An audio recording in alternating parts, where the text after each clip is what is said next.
Muitos conhecem a história de Elias como o profeta do fogo, mas poucos percebem o segredo oculto que fez dele um homem capaz de parar o céu e abrir a terra. Não se trata apenas de milagres, mas de uma chave espiritual que pode mudar também a sua vida. Talvez você já tenha clamado, mas o silêncio foi a única resposta. Talvez tenha sentido que sua fé está se apagando em meio ao peso das lutas. Elias também conheceu o cansaço, a solidão e o desejo de desistir. E foi justamente aí que Deus revelou o mistério que sustenta os verdadeiros servos. Há um segredo que atravessa cada episódio de sua jornada. Da seca que paralisou uma nação ao sussurro suave que restaurou sua alma. Esse segredo não está perdido nas páginas antigas. Ele permanece vivo para todo aquele que ousa buscá-lo. Se você compreender essa revelação e aplicá-la em sua vida, verá mudanças não apenas em suas circunstâncias, mas na maneira como enxerga a própria voz de Deus. Prepare-se, porque o que Elias descobriu no deserto pode ser exatamente o que você precisa hoje.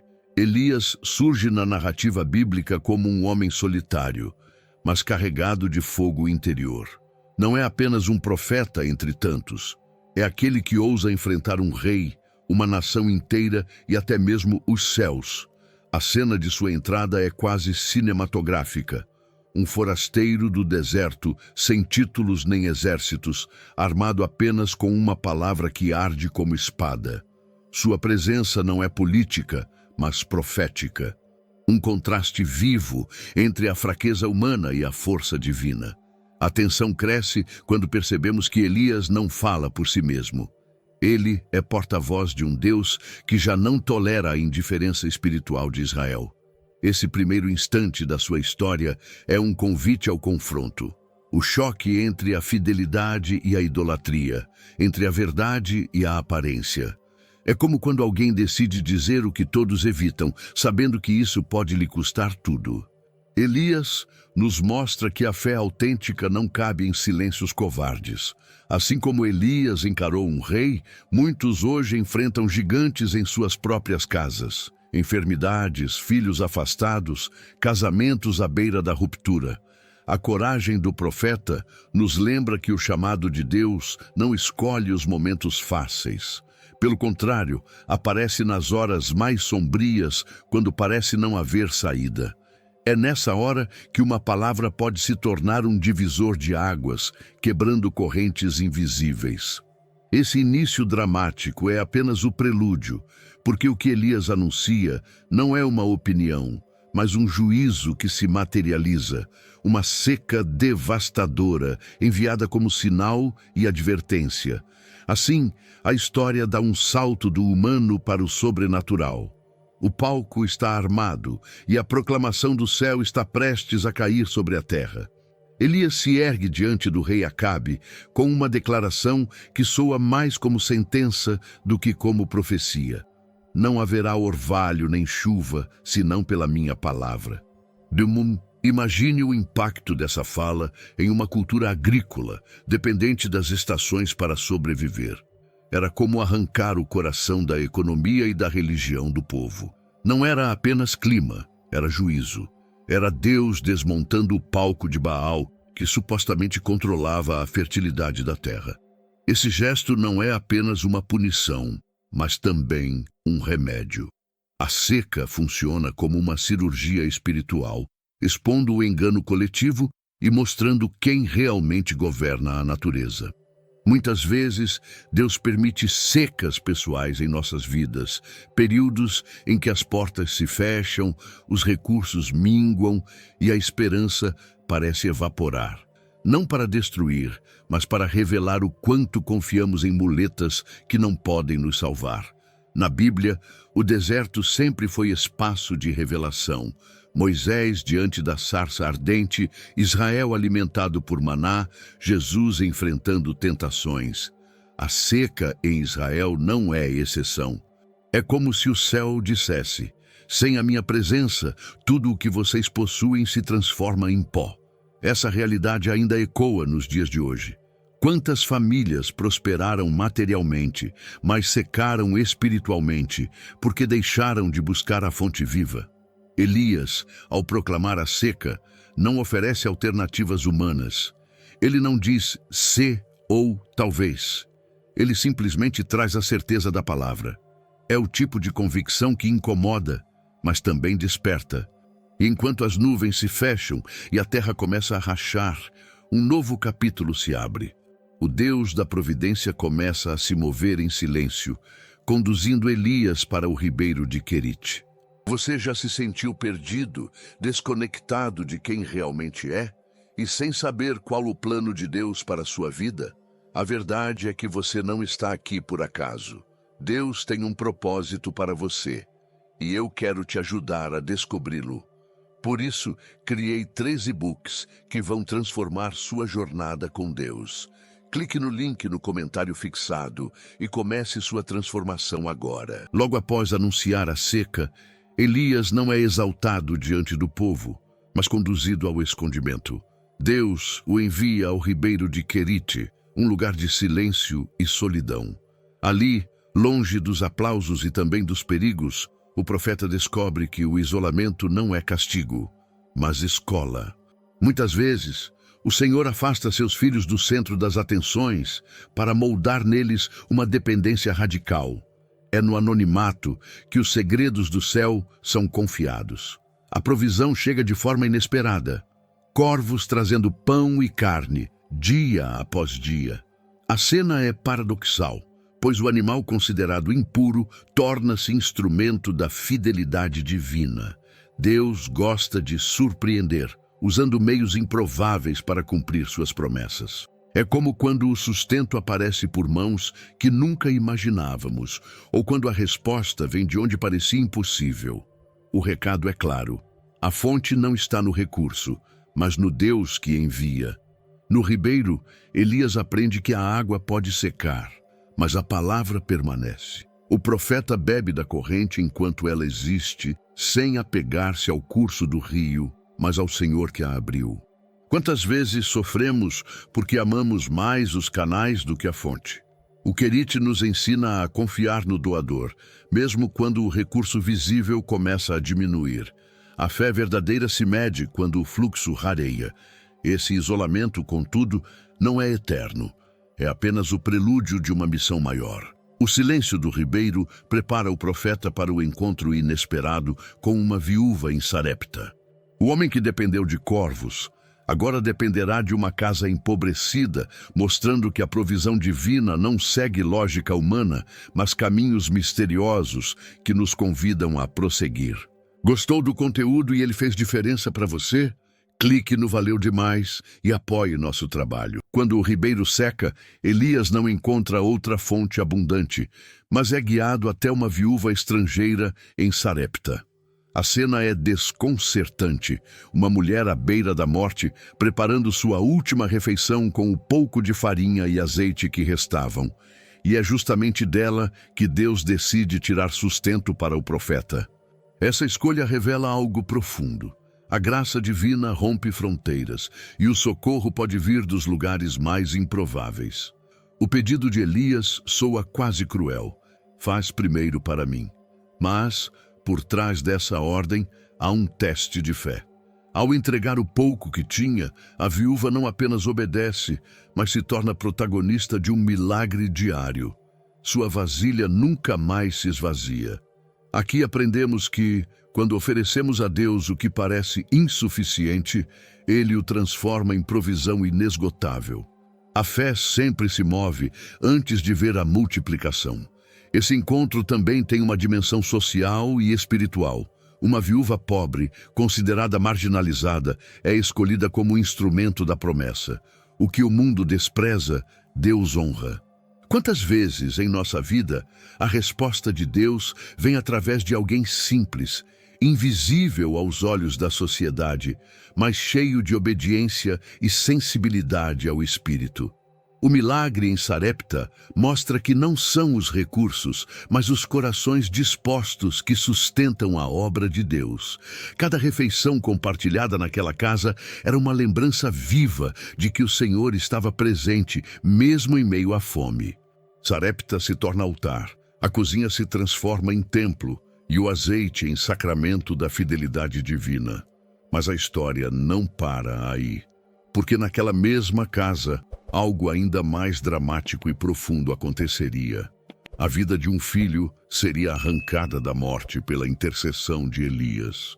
De repente, a casa que era sinal de provisão se torna cenário de dor. O filho da viúva adoece e morre, e o grito da mãe ecoa como acusação. Veio a mim o homem de Deus para lembrar-me do meu pecado e matar meu filho? É a voz de quem já sofreu demais, de quem não entende por que a vida insiste em arrancar o que restou. Nesse momento, Elias não responde com argumentos, mas com compaixão. Ele toma a criança nos braços e sobe ao quarto para orar. A cena é intensa. O profeta se lança sobre o corpo morto, clama com lágrimas e suplica: Ó Senhor, faze voltar a vida a este menino. A autoridade profética não nasce de fórmulas, mas de um coração que se atreve a interceder. Aqui aprendemos que orar não é repetir frases bonitas, mas lutar diante do trono de Deus por aquilo que parece impossível. Elias mostra que a fé não é passiva. Ela insiste até que o céu se mova. E o céu se move. O menino revive, e a casa de lamento se converte em testemunho. A ressurreição sela a autenticidade de Elias. Não é apenas um pregador de juízo, mas um portador de vida. O milagre revela que o Deus que fecha os céus também é capaz de abrir túmulos. Essa é a beleza da fé. Não ficamos presos à sentença, porque a mesma mão que disciplina é a que restaura. A viúva, antes desconfiada, agora declara: Nisto conheço que tu és homem de Deus, e que a palavra do Senhor é verdade na tua boca. O sofrimento abriu espaço para uma fé mais profunda. E esse episódio prepara o cenário para algo ainda maior. O confronto público em que não só uma criança, mas toda uma nação terá de decidir entre Baal e o Senhor. O Monte Carmelo se ergue como palco de um dos confrontos mais grandiosos da Bíblia. De um lado, 450 profetas de Baal e 400 de Aserá. Do outro, um único homem, Elias. Não há equilíbrio de forças. E essa é justamente a mensagem. Quando Deus está presente, a maioria não decide o resultado. O profeta reconstrói o altar com 12 pedras, lembrando as tribos de Israel como quem resgata uma identidade esquecida. Antes do fogo, é preciso restaurar o altar.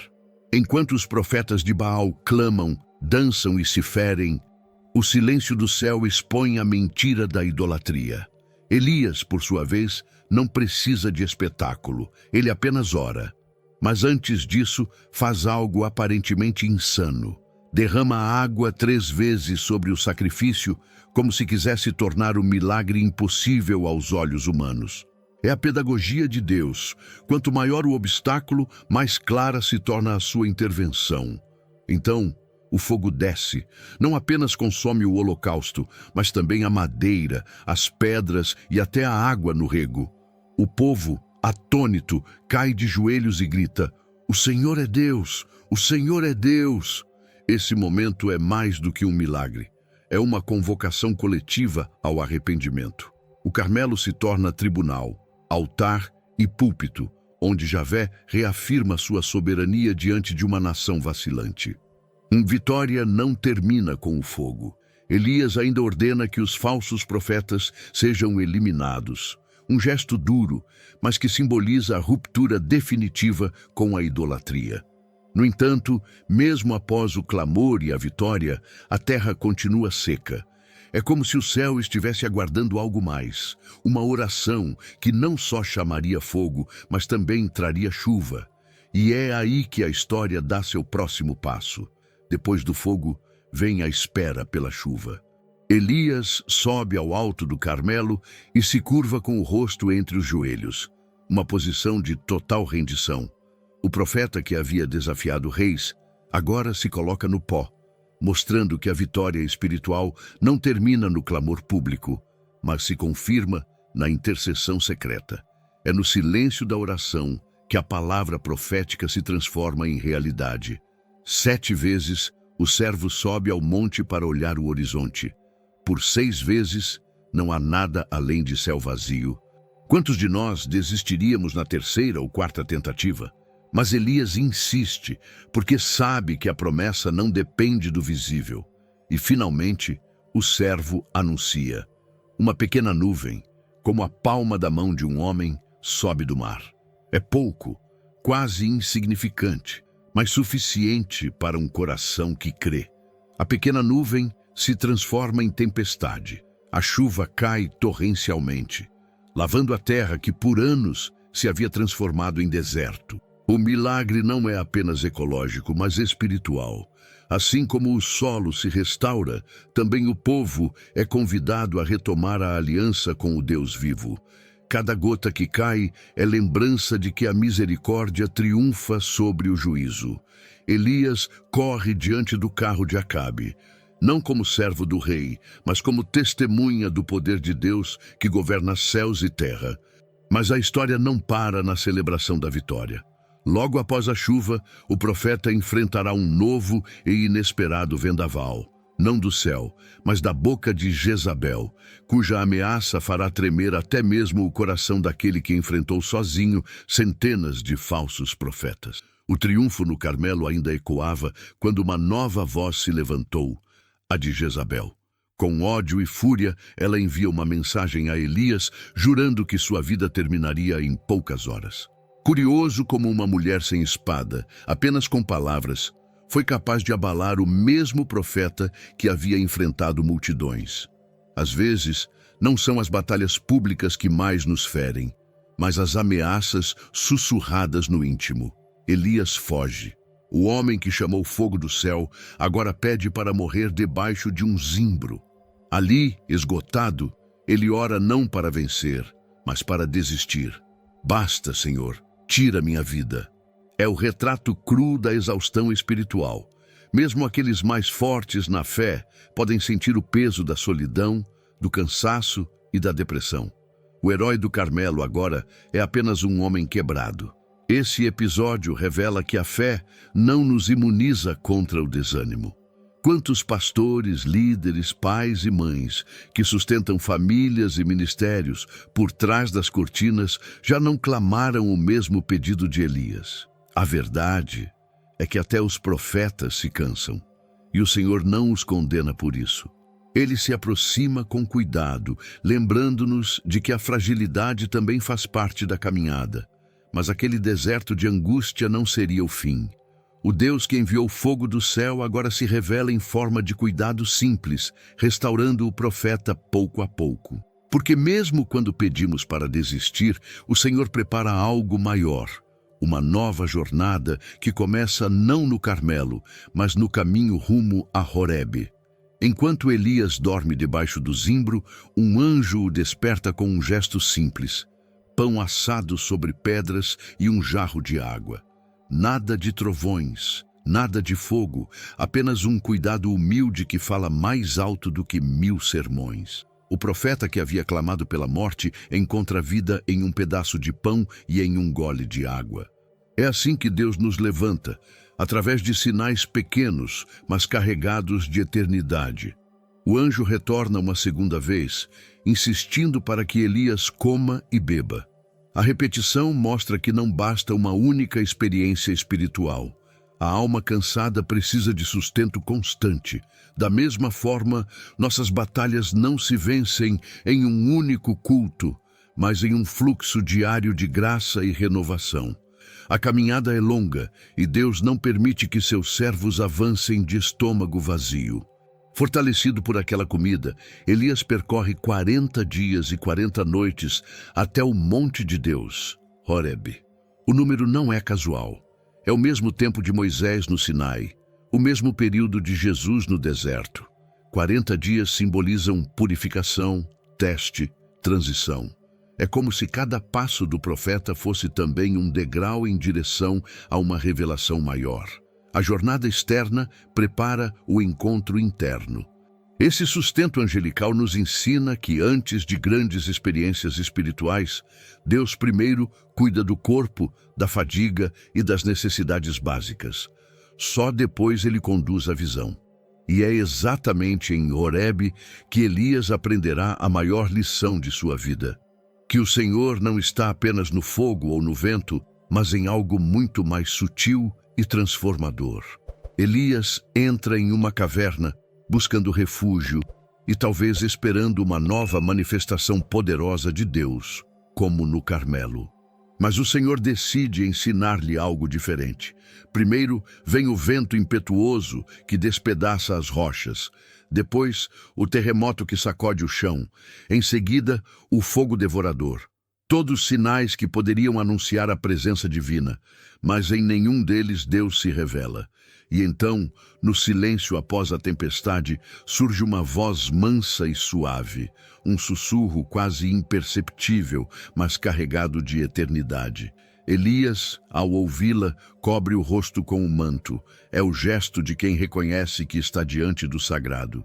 O profeta aprende que a glória de Deus não se limita a manifestações espetaculares, mas muitas vezes se esconde em sinais discretos que só o coração atento consegue discernir. Essa revelação corrige um erro comum: esperar que Deus sempre se manifeste em milagres visíveis, em acontecimentos grandiosos, em respostas imediatas.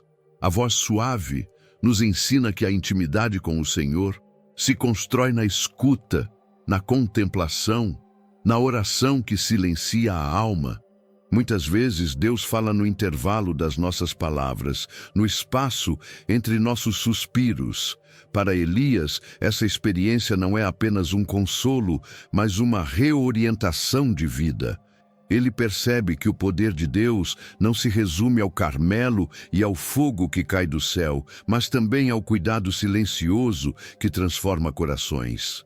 É essa compreensão que o prepara para a próxima etapa: a comissão de levantar sucessores e continuar a obra, não mais sozinho, mas dentro do plano maior do Senhor. Após ouvir a voz suave, Elias recebe uma nova missão. Deus o envia a ungir Hazael como rei da Síria, Jeú como rei de Israel e, sobretudo, Eliseu como seu sucessor. É como se o Senhor lembrasse ao profeta: minha obra não termina em você. O reino de Deus não depende de um único homem, mas de uma corrente de fidelidade que atravessa gerações. A glória de Elias não está em manter-se insubstituível, mas em preparar outros para continuar. Esse chamado ensina que todo ministério verdadeiro precisa pensar além de si mesmo. Quantos líderes, pais, mestres ou pastores acreditam que sua missão só é válida enquanto estiverem no controle? Elias descobre que o verdadeiro legado é formar sucessores. Quando levantamos Eliseus ao nosso lado, não diminuímos, multiplicamos. Essa é a lógica do reino. A chama não se apaga ao ser transmitida, mas cresce em intensidade. Além disso, Deus revela a Elias que ainda há 7.000 em Israel que não se dobraram diante de Baal. A mensagem é clara: o profeta não está sozinho, mesmo quando se sente assim. Há sempre um remanescente fiel sustentando a aliança. Da mesma forma, em nossos dias, podemos achar que a fé está em declínio, mas o Senhor preserva vidas escondidas, intercessores anônimos que seguram as cordas invisíveis do céu. Esse momento marca uma virada. Elias deixa de ser apenas o profeta solitário e passa a ser elo de continuidade no plano eterno. Ele entende que a missão não é sobre sua glória, mas sobre a fidelidade de Deus que atravessa o tempo. E é nesse espírito de sucessão que se aproxima o último ato de sua jornada, uma partida misteriosa em que não conhecerá a morte comum dos homens. O momento final de Elias é envolto em mistério e glória. Não há velório, não há sepultura.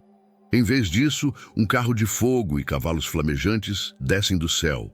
arrebatando o profeta em um redemoinho. É uma cena única na Bíblia, digna de poesia e temor.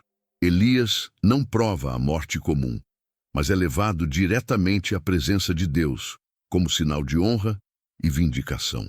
Para Eliseu, que presencia o arrebatamento, o impacto é profundo. Ele rasga suas vestes em luto, mas também recebe o manto de Elias, símbolo da continuidade do ministério. Aqui vemos que as partidas divinas nunca deixam vazio. Sempre há transmissão, sempre há herança. A morte pode interromper vidas, mas a obra de Deus permanece. O espírito que habitava em Elias agora repousa dobradamente sobre Eliseu. A ascensão do profeta também desperta ecos escatológicos. No imaginário de Israel, Elias se torna figura messiânica, o que um dia voltaria para preparar o caminho do Senhor. Tanto que séculos depois, João Batista seria reconhecido como aquele que veio no espírito e poder de Elias. Esse episódio aponta para algo maior. A certeza de que a morte não tem a palavra final para os que pertencem a Deus. Assim, a jornada de Elias não termina, mas se projeta para o futuro. Seu arrebatamento se torna um farol de esperança para todo crente que espera a redenção. Se o Senhor levou Elias em fogo, também pode nos conduzir à glória. Mas antes de fecharmos a biografia do profeta, ainda resta uma última meditação. Quais lições eternas sua vida deixa para nós, aqui e agora? A vida de Elias é um mosaico de contrastes. Coragem diante de reis e fragilidade sob um zimbro. Fogo descendo do céu e pão simples servido por anjos. Um altar restaurado diante da multidão e um sussurro delicado na solidão da caverna. Tudo isso revela que o chamado profético não é uma linha reta de vitórias, mas uma jornada de altos e baixos em que a graça de Deus se manifesta em cada detalhe. Uma das grandes lições é que a fidelidade a Deus exige coragem para confrontar, mas também humildade para ouvir. Elias nos ensina que a fé não é apenas fazer chover fogo, mas também suportar o silêncio. Muitas vezes, o Senhor fala mais na ausência de respostas do que em sinais visíveis. Quem aprende a discernir a voz suave, descobre que a presença de Deus não depende de ruídos espetaculares, mas de intimidade. Outra lição poderosa é que a obra de Deus nunca depende de um único homem. Elias pensava estar só, mas o Senhor preservava 7.000 fiéis. Isso nos lembra que a fé é sempre comunitária. Hoje, pais orando por filhos, mulheres sustentando suas casas em oração, pastores cansados que permanecem fiéis. Todos são parte desse remanescente. A continuidade do plano divino repousa sobre os ombros de muitos, não sobre a glória de um só. Por fim, Elias nos aponta para algo além de sua própria história, a esperança escatológica. Seu arrebatamento prenuncia a vitória sobre a morte e anuncia o Cristo que viria. Ao olhar para sua vida, somos desafiados a manter-nos firmes, a crer na provisão, a interceder com ousadia e a esperar pelo fim último da jornada. Porque se ainda respiramos, é sinal de que Deus ainda não terminou conosco.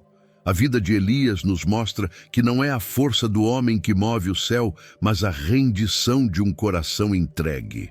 O profeta experimentou tanto a glória do Carmelo quanto a sombra do deserto. E em ambos os cenários descobriu que Deus continua sendo fiel. E você está disposto a reconstruir o altar, mesmo quando as pedras parecem quebradas? Está pronto para reconhecer a voz suave de Deus em meio ao barulho da vida? Talvez o fogo já tenha caído no passado, mas hoje ele deseja derramar chuva sobre sua terra seca. A pergunta que fica é: em qual parte da jornada de Elias você se encontra? No desafio, no silêncio ou na restauração? Seja qual for o momento, o segredo continua o mesmo: permanecer firme no Deus que nunca a abandona. Se essa mensagem falou ao seu coração, inscreva-se no canal e ative as notificações. Assim você continuará recebendo palavras que alimentam a fé, despertam esperança e apontam para a eternidade. Porque, se ainda há fôlego em seus pulmões, significa que Deus ainda não terminou a obra em você.